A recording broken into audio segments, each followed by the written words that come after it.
Bonjour à tous et à toutes, ici Savage Beast pour une analyse un peu à chaud du basculement de la France, du Frankistan, du Quacoubistan et autres à l'extrême droite. Là, on va vous faire peur. De tous les côtés, ça va être la prochaine étape. Donc, d'après ce que j'ai lu, il semblerait qu'il y ait une dissolution de certaines instances gouvernementales dans votre beau pays, ce qui est très bien. Ça ne va pas me permettre de renouveler ou pas les choses avec des gens plus compétents, avec des gens motivés. Et vous avez une chance maintenant de redresser le pays qui ne se représentera peut-être plus. Je m'explique. Depuis 50 ans, avec Giscard d'Estaing, qui avait mis en place le regroupement familial, votre magnifique pays a été détruit peu à peu par les présidents successifs. On a eu Mitterrand, qui a fait la fuite des capitaux en contrôle total. C'était une catastrophe. Vous ne pouviez plus vous balader, sortir une certaine somme d'argent.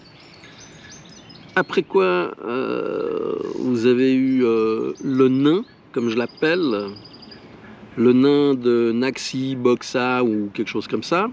Pas vraiment un nom français, mais bon. Le fait est que lui a signé les papiers qui ont fait que la France se retrouve là où elle est actuellement, alors que le peuple français avait dit non à l'intégration. C'était pas Schengen, c'était... je me souviens plus du nom, mais bon, c'est pas... Maastricht, voilà, Maastricht.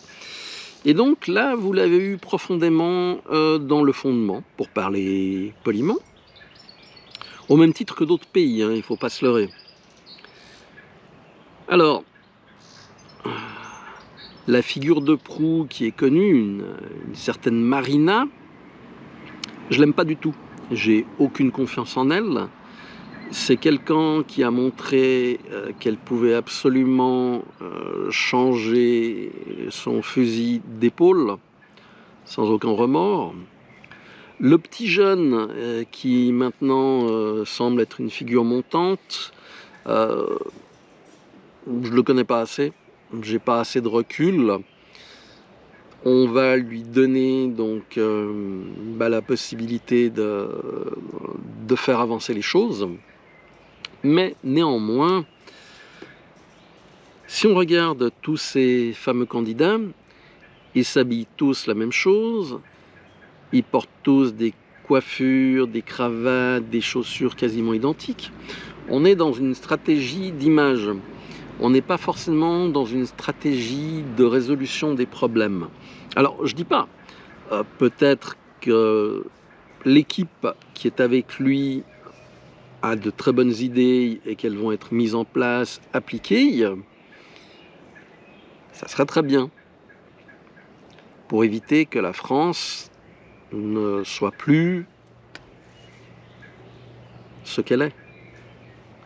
Parce que c'est dramatique. Là, je reviens d'un déjeuner avec des politiciens, ici en Espagne.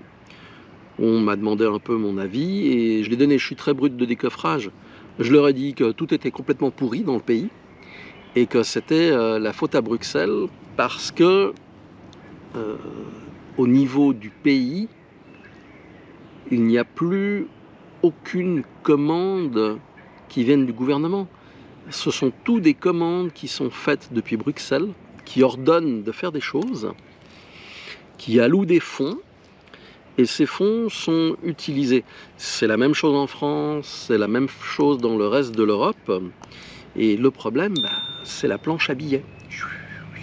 C'est pas nouveau. 45% de différence de prix par rapport à il y a une année. L'augmentation de 45%. Ça donne un ordre d'idée de la réalité de l'inflation, de la chute de la valeur de la monnaie. Et on revient au mécanisme dont je voulais parler par rapport le Grossi Europa et Bruxelles. Ici en Espagne, on voit partout des affiches publicitaires, du matraquage orwellien, comme quoi l'Europe, le Grossi Europa, c'est la solution, etc. Et ça fonctionne comme ça. On alloue un budget qui va être, mettons, pour le social. Ce budget va descendre au niveau du pays. Au niveau du pays, ce budget va être réparti entre les diverses régions. Ces diverses régions vont le répartir entre les divers cantons ou provinces. À ce niveau-là, ça va être réparti au niveau des communes. Et bien sûr, à chaque étape, il y a des frais qui sont utilisés. Il y a des, comment dirais-je, des services qui se créent pour gérer cet argent à chaque niveau. Et lorsqu'on arrive à la couche la plus basse, l'argent qui reste est mis à disposition d'associations qui proposent un service.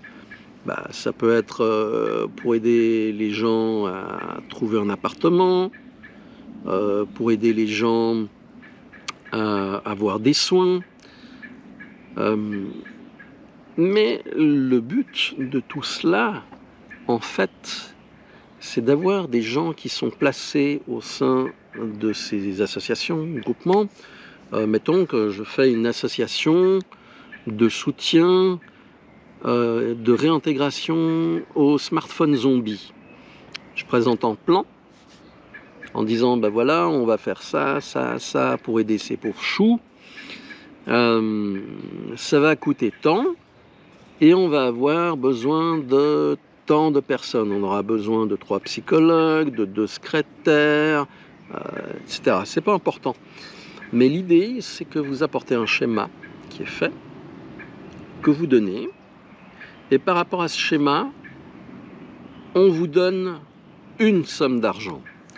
Cette somme d'argent, vous pouvez l'augmenter, ce sont pour les frais de fonctionnement, mais vous devez avoir votre cheptel de frappadingue, et on va donc vous envoyer dans cette association pour la réintégration des smartphones zombies, avoir un entretien avec une première psychologue, exemple, qui va vous dire, on a un protocole qui dit que tu dois faire une formation chaque semaine pour t'aider à te réintégrer, pour être bien, pour faire partie de la société, pour te désintoxiquer un peu, mais pas trop de l'utilisation du smartphone. Et tu vas donc faire cette formation durant plusieurs mois, au cours desquels, une fois par mois, tu auras un rendez-vous avec moi pour voir les progrès qui sont faits. Et ça, durant une année. Et l'année prochaine, il y aura un nouveau projet qui permettra de continuer ce qu'on a commencé cette année. Ce sont donc ce qu'on appelle en Espagne des chiringuitos. Et si je me souviens bien, le terme marseillais, ce sont les paillotes, les chaises musicales. Et en gros, c'est ce que je crains qu'il ne se produise au niveau de la France avec vos politiciens, c'est que l'engrenage, la machine est déjà tellement lourde au niveau de son fonctionnement que pour s'en sortir, il faudrait faire un Frexit, sortir de l'OTAN et après récupérer le franc français. Pour vous donner un ordre d'idée, il y a ici une panachée, donc une bière limonade, une flûte, ça vaut 2,50 €. 2,50 €, ça représente 336 pesettes.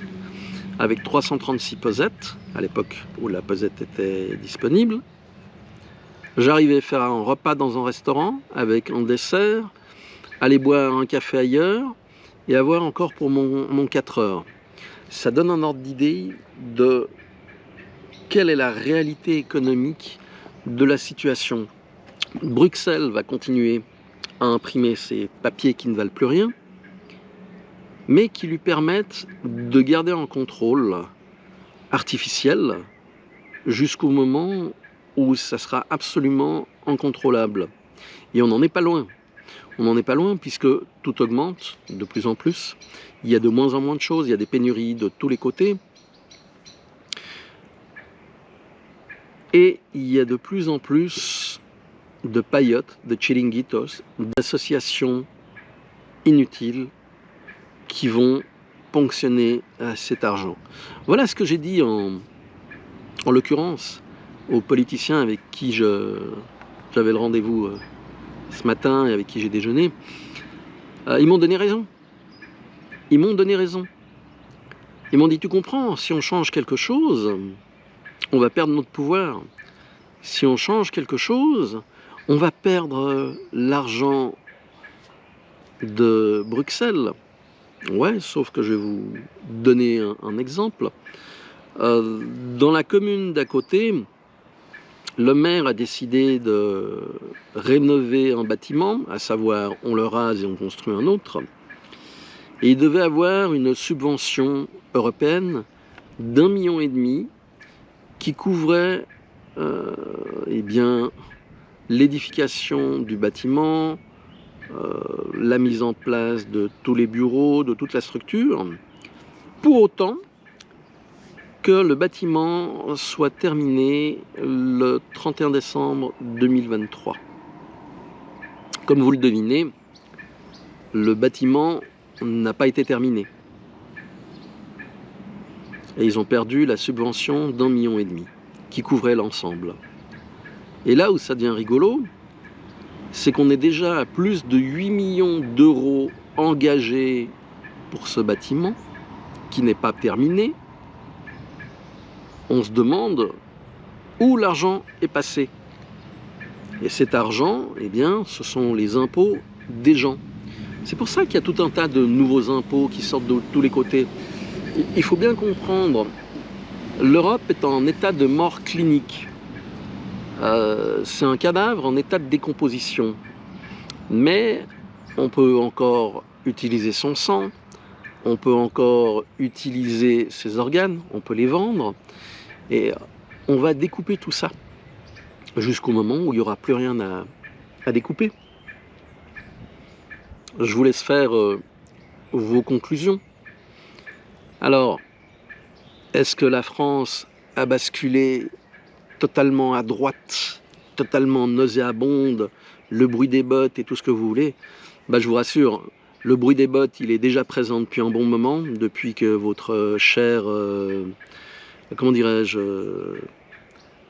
prince de la principauté du Frankistan est aux commandes, puisqu'il l'a dit, il faut envoyer des soldats frankistanais en Ukraine, et puis ça fera un joli casus belli. N'oubliez pas, soyez prêts face à l'imprévu, et je vous dis à très bientôt. Ciao.